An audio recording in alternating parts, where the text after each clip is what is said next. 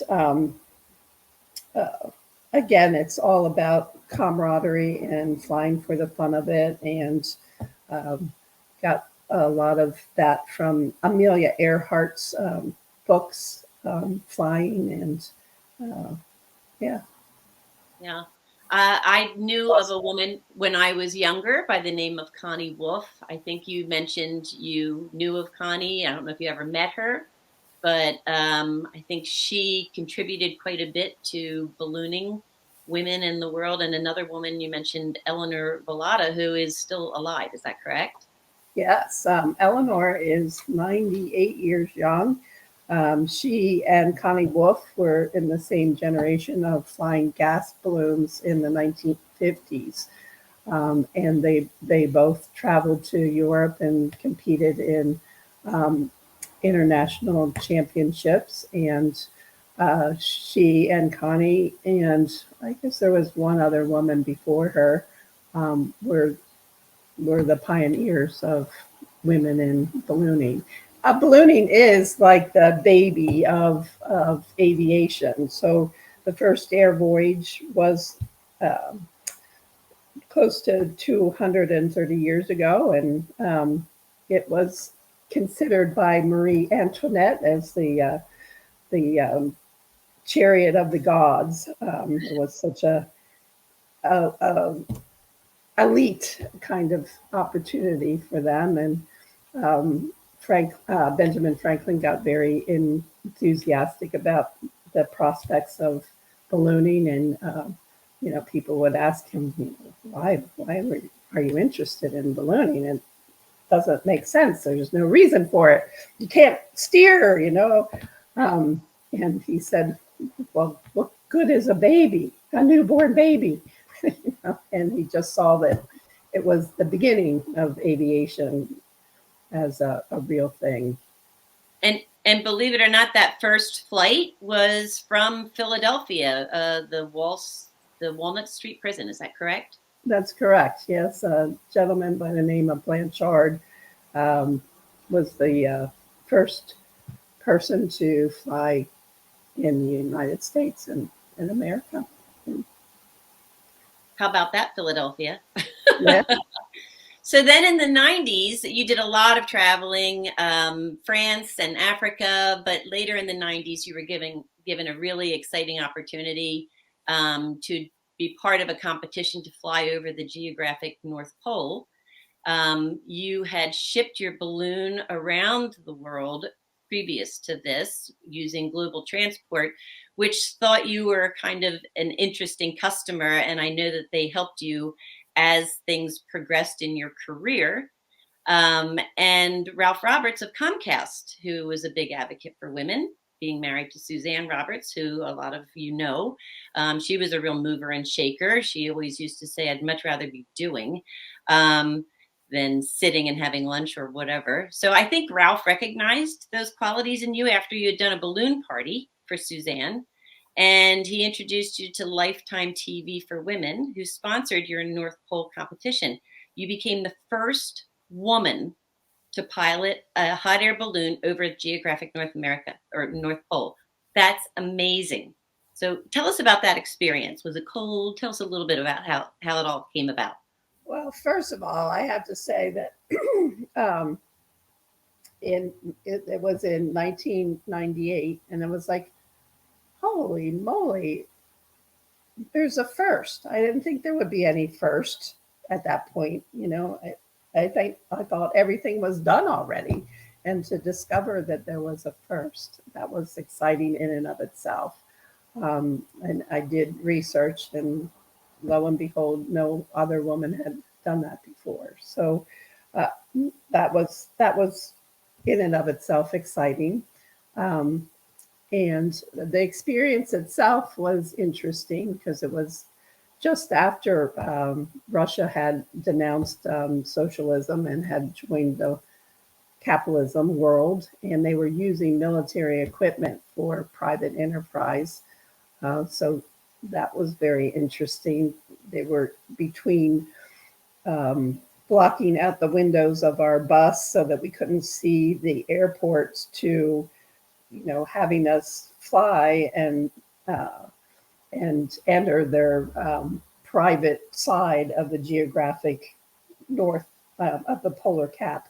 The polar cap, just like the South Pole, is divided between, there's territories, the Americans, the Russians, the Europeans, the Dutch, whatever. So it was really interesting to be part of the Russian side and be there for that reason. And yes, it was minus 40 degrees. Most often it dropped to minus 60. Well, that is literally a cool experience. And I don't want to rush you along here, but we're running out of time. So most recently, I know you've done a lot of work with T-Mobile sponsoring you and doing what you've done with that sponsorship is you've done a teaching program giving teachers a day off as you teach children about the science of ballooning and the adventures of it. And there's so much for them to learn. And you're also the executive director of the Chester County Balloon Festival, which is coming up on October 8th and 9th. I encourage everybody to go to Debbie's website, air-adventures. It's air-ventures, VENTURES.com, to learn more about her business, the advertising you can do, the sponsorships, and all of the different programs you can build to benefit children, their learning process, women, growing this opportunity for them in air overall, not just balloons. And I'm sorry that we're out of time, Debbie, but thank you so much. It flew by. It flew by, literally. So thank you very much. Next week, I look forward to another exciting and interesting guest. And we are going to be talking to a woman by the name of Anaya Lockwood.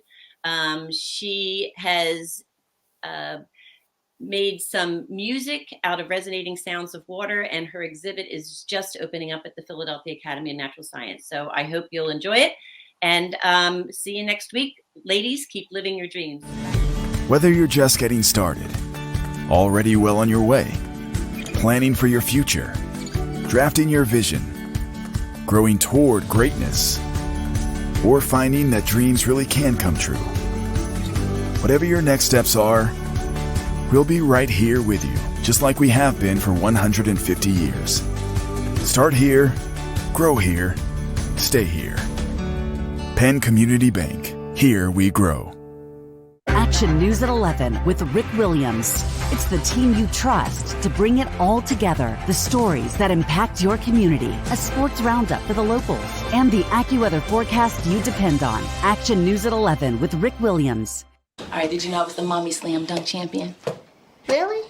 Yes, really don't sound so surprised. Let's see it. Oh, you're ready. All right, here we go. Let's hear the crowd. So go to right, I go to left, fake a mom. Mama, go up, mama! She did it. Again? You can't avoid gravity, but United Healthcare can help you avoid financial surprises by helping you compare costs and doctor quality ratings. United Healthcare. Uh-huh. The following is a real testimonial from the father of a young injured victim. I didn't think she was going to make it. Major Perry's daughter was the victim of a horrific accident caused by someone else's negligence. If you don't find the right counselor, law firm that you're looking for, you will get lost in the wilderness. Badly injured? Call the Fritz and Bianculli Law Firm at 215-458-2222 and find out why they say, "We got this." Go for the midnight dares. Go for the game. Go for the hits. Go for the fans. Go for the win. Go to Ocean Casino Resort. Book your trip at theoceanac.com. Do you stream on a Roku, Fire Stick, Android TV, or Apple TV? Now you can watch 6ABC 24/7 with the 6ABC Philadelphia streaming app. The big story on Action News. Search 6ABC Philadelphia and start streaming today. Welcome back, everyone, and thanks so much for being with me for another week of Women to Watch. It was so great to have Kate Curran with me. Thank you for hanging in there with the technical difficulties. It's really amazing to be speaking to women in places like Honduras and all around the world. So I was thrilled to have her. And thank you, as always, to our sponsors and corporate partners for helping us bring you the show each week. Next week, stay tuned for my interview with Jane Golden. Jane is the founder of Mural Arts Philadelphia. Have a great week, everyone. Thanks again. Do you stream on a Roku, Fire Stick, Android TV, or Apple TV? Now you can watch 6ABC 24/7 with the 6ABC Philadelphia streaming app. The big story on Action News. Search 6ABC Philadelphia and start streaming today.